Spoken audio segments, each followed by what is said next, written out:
Hello and welcome to this very special programme created to celebrate the 10th anniversary of Disney's The Lion King in London. Millions of theatregoers have experienced this award-winning musical, and now you're going to get the opportunity to go behind the scenes of this unique production. You're going to find out how the classic animated film was adapted for theatre, how the visionary director Julie Taymor and her entire creative team met the challenge of recreating a huge number of exotic animals and vast African landscapes for one stage, and how the team here at the Lyceum Theatre keep this show running year after year and looking as spectacular as it did on opening night. This is The Lion King behind the scenes.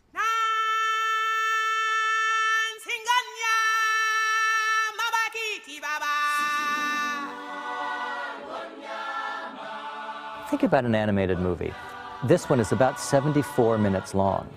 That's less than the first act of the stage show. Remember the scene where Mufasa is walking and little Simba's walking, and his little tiny foot goes in the big footprint of his father. That one image of the little foot in the big footprint tells us everything about father, son, a young boy hoping to one day fill his father's shoes. Well, how would you do that on stage? Adapting it to the stage meant expanding the story.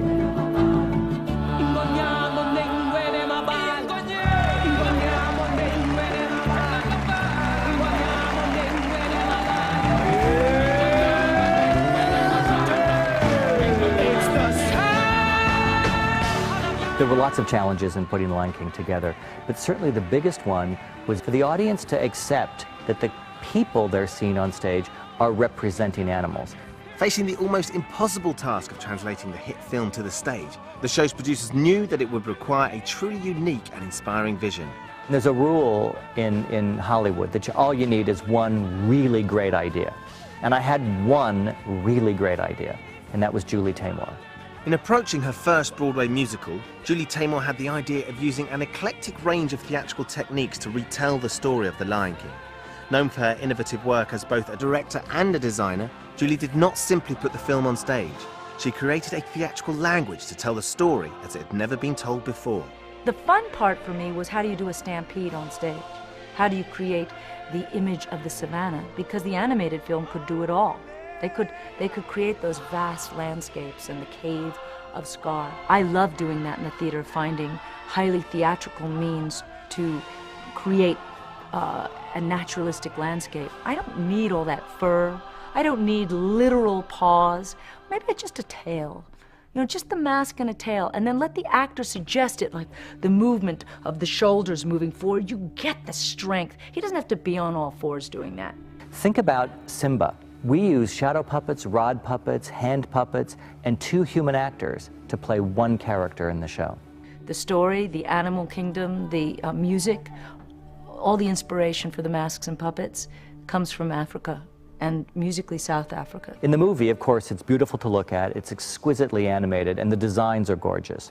But what you also have is those fantastic songs by Elton John and Tim Rice, and that beautiful underscore by Hans Zimmer, and the fantastic song choral African material that Lebo M and Mark Mancina shaped. On the stage, we expand all that music. This combination of European Western pop music coming from Elton John mixing with Lebo M's South African tradition and his own composing style. This is something original and fresh and different. After the movie The Lion King was done, we made a record album called Rhythm of the Pride Lands. And it was songs inspired by The Lion King or taking themes, musical themes of The Lion King, and expanding them out and giving them lyrics. That really gave it something that no one had ever heard before. Without that music, there probably is no essence of The Lion King.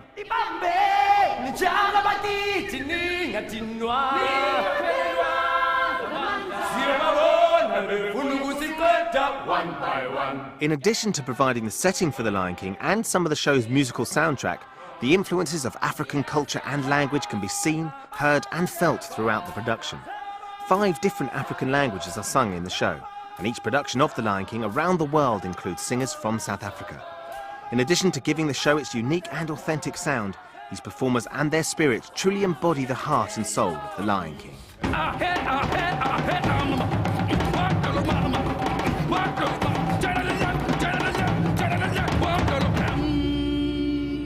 As well as telling the story and reflecting its rich African origins, the creators of The Lion King used different physical elements of the production to help emphasize the important themes of the story.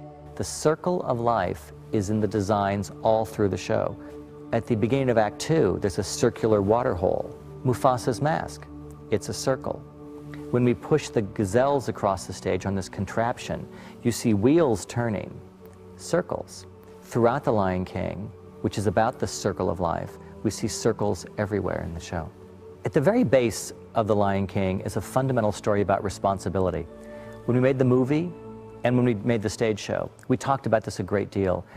The whole thing is actually about Simba facing his responsibilities. The most important theme is about truly believing in who you are and what you can be and aspiring to do your best. And I think what Simba has to go through in order to achieve what he's meant to be with which is his rightful place as king, he has to go through quite a journey. He believes the wrong people. He follows the wrong advice of his evil Uncle Scar. It's only when he reflects on all of this later as a young man that he realizes how to put things right. The story is a classic prodigal son story. The young prince has to go out on a journey into darkness and find himself before he's allowed to come home and take on the mantle of kingship.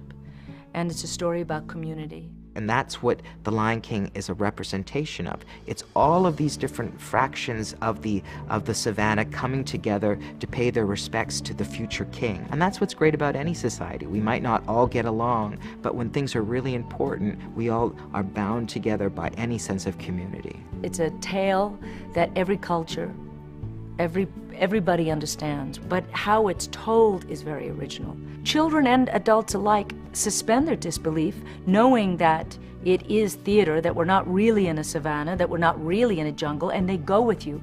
And their eyes focus after a while on just the character. When they look at what's behind me right now, and they don't see a circular staircase, but they see a rock. When they see people with grass growing out of their head and say, it's the savannah. When they see a man with a fantastic mask over his head, and they say, oh, he's a lion. Then the audience is on the journey with the theater maker, and that's the best kind of theater. The journey of The Lion King takes us to a number of locations, from the African savannah to the jungle. These scenic challenges led the show's creators to employ a number of different theatrical techniques to create The Lion King's world on stage.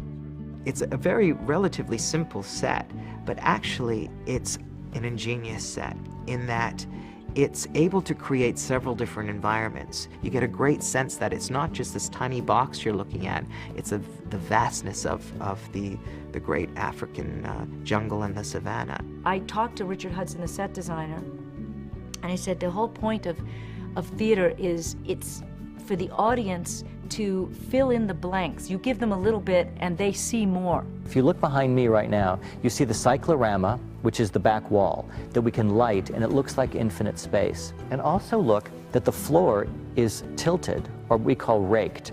So the floor raking up, going into that big expanse at the back, the cyclorama, creates a sense of almost infinite space for you, as if it goes on and on and on. And then Pride Rock, we knew we needed Pride Rock. It's a major symbol from the opening of the movie, and it's where the lions live. Although its effect from an audience perspective is very simple, with this set sort of corkscrewing out of the stage. The machinery and the mechanics and the engineering, and particularly a lot of the computer side of things, is highly complex. What we built is essentially a circular staircase, and it rises right out of the stage floor and descends into the stage so that it can appear for different scenes. If you look at the rock, it's as if a lion has actually scratched onto a tree and indented it with their claws, and that claw pattern appears in a number of places around the show. So you're constantly reminded it's a show about lions, but also a show in which lions have dominated the entire territory. With The Lion King having to recreate so many different environments, the show's creators knew lighting would play a huge part in realising the story on stage. A challenge not just creatively, but one that would put huge pressure on the technical production team behind the show. Lighting changes your emotional experience. Just the color of something and changing quickly can alter how you feel. It can make something very energetic if the lights change quickly. If the lights are rising slowly, it can be very calming. Lighting has a huge storytelling ability. We have one lighting desk which operates more what we would call the conventional lighting, and one lighting desk which operates our moving lights. In terms of individual light sources, it would be well in excess of 1,000. The importance of lighting in The Lion King is never more evident than in the show's opening sequence, Circle of Life. We start off with a sort of a misty, rather darker background.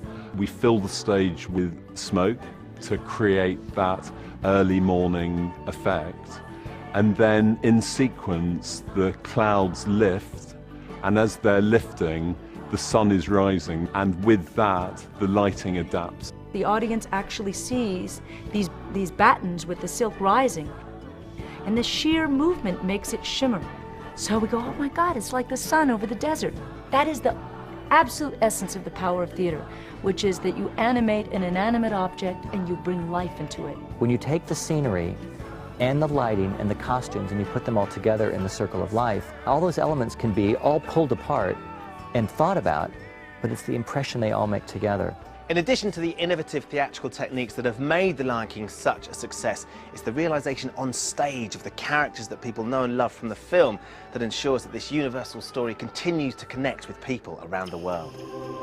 He is a diverse character. That's what Simba is. He's just a restless wanderer. He's just wandering around, jumping around, trying to find a better place, because he's traveling through the jungle with Timon and Pumbaa.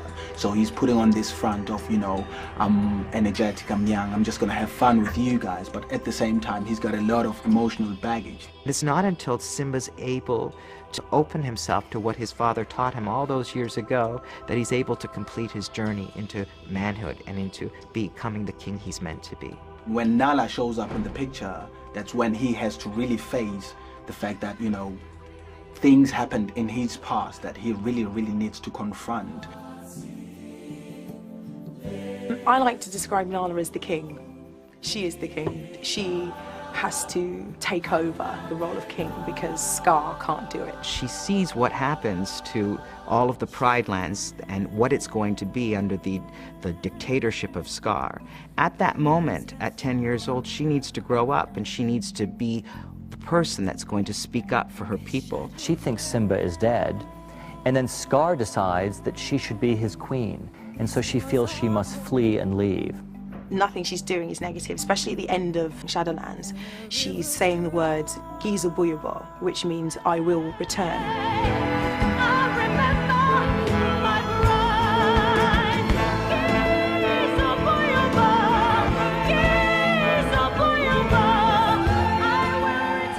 Nala is a strong woman. She's the one who comes in with the power and the strength and the heart and conviction to take care of her people.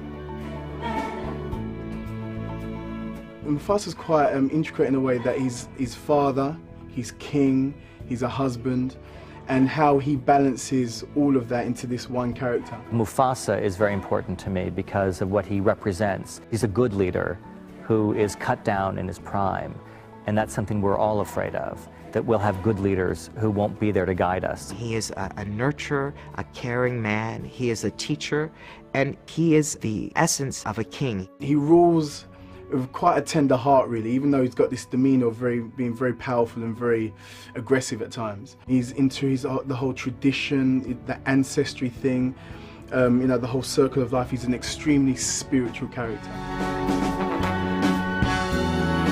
Scar is the brother of Mufasa, the younger brother of Mufasa. He's second in line to the throne, and actually can't understand why he's not king. When Simba's born, he suddenly becomes third in line to the throne, and this really upsets him. It builds such resentment in how he feels towards his brother that he becomes the opposite of what his brother is. He takes all of this energy and uses it in bad ways. He plots his way to see how he can become king.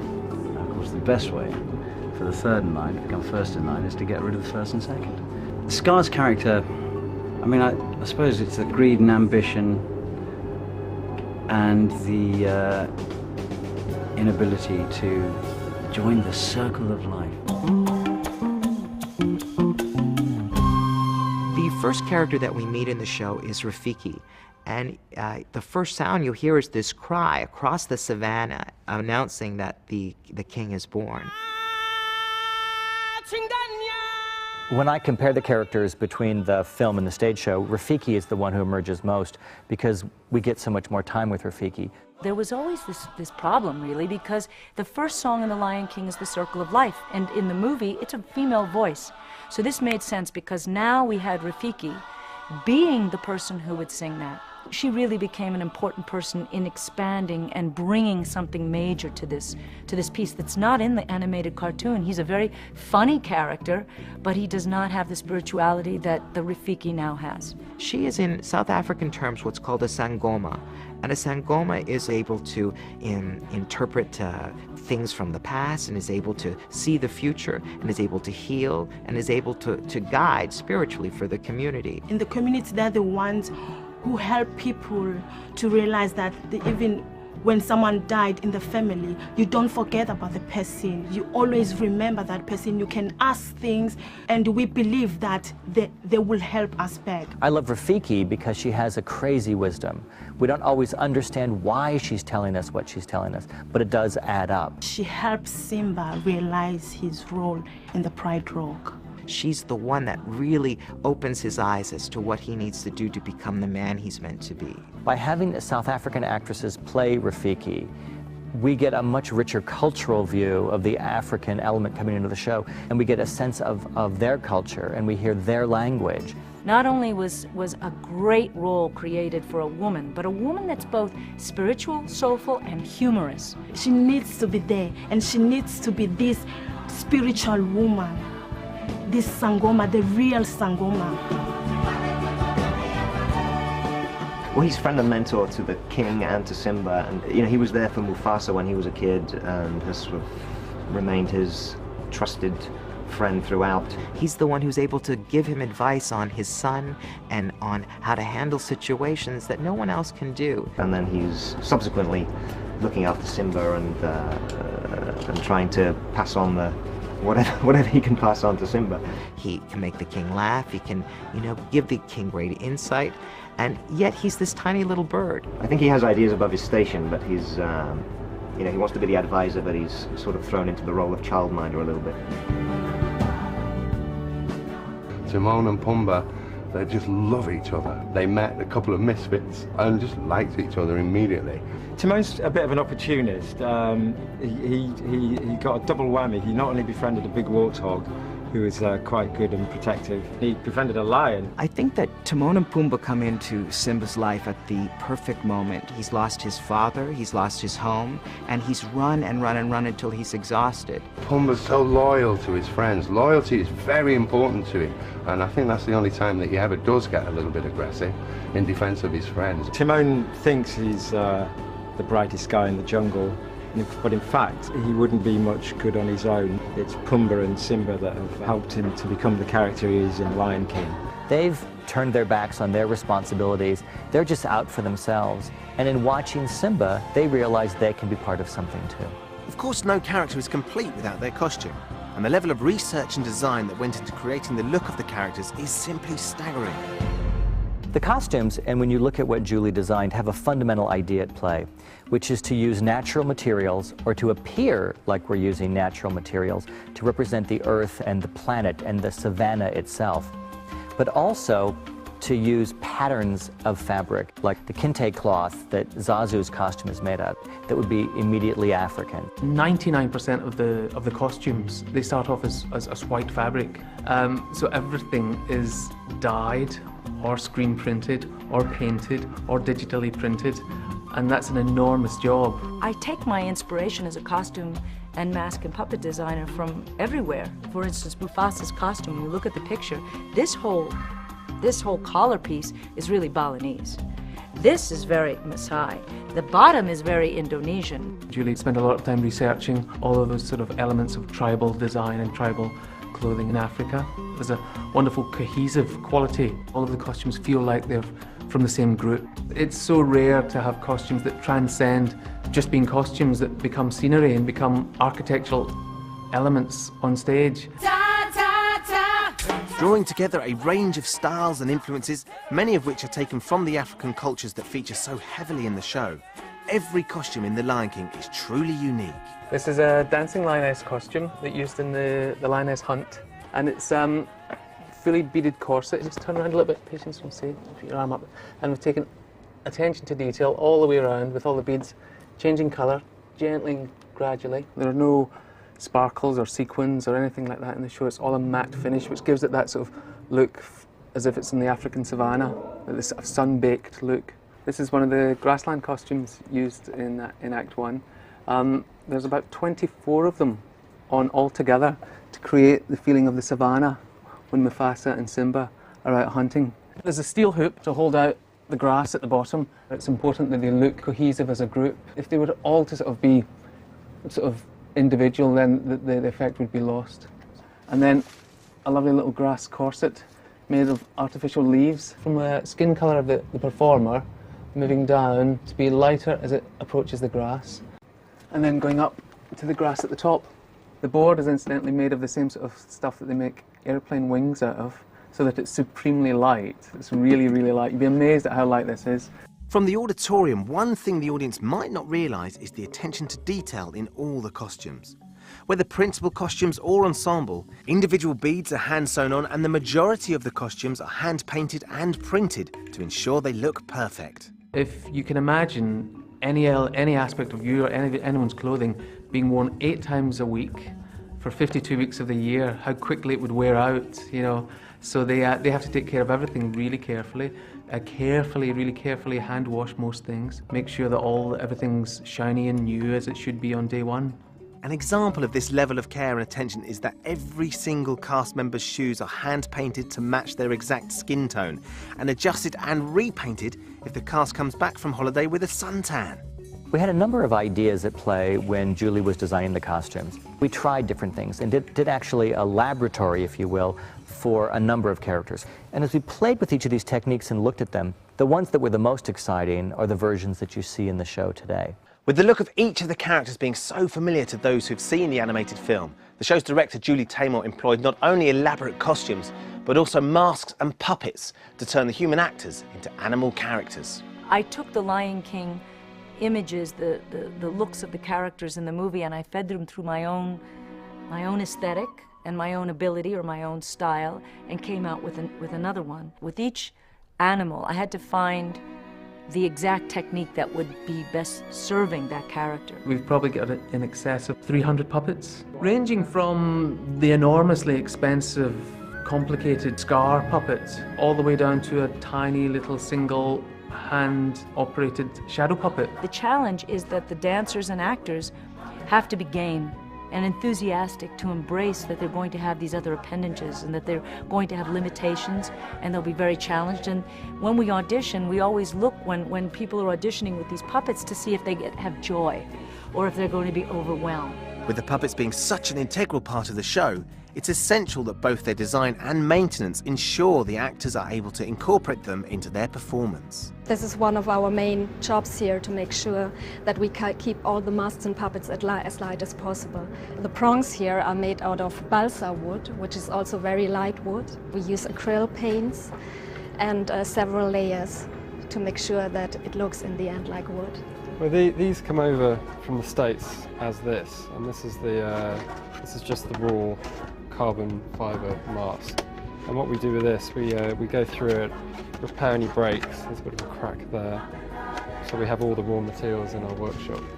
And then we do a base coat, and then once the base coat's on, we can then go into all the details, like the halos around here, the black, all the different shadings, to bring out all the different contours. We then fit the crank to it, so we have a crank back here that tightens and vices on the girl's head. The most difficult puppet to operate has got to be Timon. He's wearing it and he's operating it on different levels with his hands and with his mouth as well, so it really is a difficult one to master. It's a joy to watch. You're never quite sure what to look at. I think one of our most difficult characters to animate, I think, is our bird is the Sioux, is one of our principal characters also. The material of the Sioux is also like carbon for the beak and for the body. And then a lot of feathers that we cut each by each, which is also quite a lot of work to cover it. And then there's a mechanics where he can open and close the beak and to animate the eyes. And then there's another handle for the wings. And all in combination makes a really lovely puppet, but it's really hard work for the character. The actor's dressed in blue to represent the sky, and so he's able to, even though he is Zazu, the two of them together create Zazu. You see the beautiful flight of this small puppet, yet you're able to see the actor as well in his expressions. So Zazu is a bird who also is holding a bird, a double event. You see the actor playing it, and that costume represents, I think, the biggest idea in The Lion King. That you could wear a human costume, a little bowler hat, what have you, and look like a human, look like an animal, represent some element of Africa, and still also represent the fusion, if you will, between Africa and the Englishness of that character. Well, even Mufasa's mask, it looks like a beautiful sunrise. The strength and of this beautiful oak on his head is carried through in his entire body and his persona. And that is the complete opposite of Scar. Scar's mask is all cut with different lines. Everything is askew. Everything is angular. It's such a great opposite to who Mufasa is. You know, they're just pieces of art by themselves. And the technique of fabricating them and creating them and making them move, all of that is just an extraordinary feat of sort of theatrical magic. With all the theatrical elements in place to make this show unlike anything seen on stage before, once the theatre maker's work is done, the rest of the show's success is out of their hands. When the audience walks out, I'm hoping they're thinking a few things. First, I hope that the story of The Lion King, about a young man who makes a mistake, believes he's done something terrible, decides to face his responsibility and go home to his community and set things right. I hope that resonates with them. I hope it also resonates with them, the thematic that we are all joined in this, if you will, circle of life that we sing about in the show. That each of us are interconnected and relate to each other. That's hugely important to me, that you realize that not only do you share this experience with an audience in a live theater setting, but we all share this planet together, and The Lion King has a lot to say about that. And now, 10 years after its triumphant West End opening, The Lion King continues to enthrall audiences of all ages from around the world.